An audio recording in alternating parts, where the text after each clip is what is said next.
ভারত মহাসাগরে সাম্প্রতিক এক সামরিক ঘটনার পর উদ্ধার হওয়া ইরানি নাবিকদের অস্থায়ী আশ্রয় দিচ্ছে শ্রীলঙ্কা। মানবিক বিবেচনায় তাদের 1 মাসের বিনামূল্যে ভিসা দেওয়ার সিদ্ধান্ত নিয়েছে দেশটি।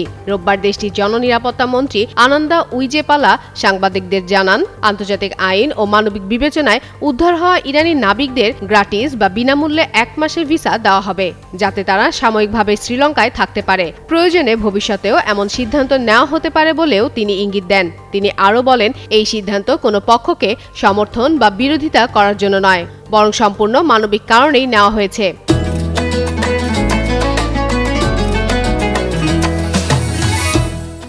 এদিকে শনিবার ইরানি জাহাজ IRIS বুশহর যান্ত্রিক ত্রুটির কারণে সহযোগিতা চাইলে সেখান থেকে 186 জন নাবিককে নিরাপদে সরিয়ে নেওয়া হয়।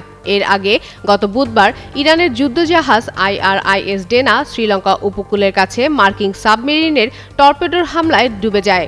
এতে 80 জনের বেশি নাবিক নিহত হন। শ্রীলঙ্কার নৌবাহিনী অভিযান চালিয়ে 32 জনকে জীবিত উদ্ধার করে।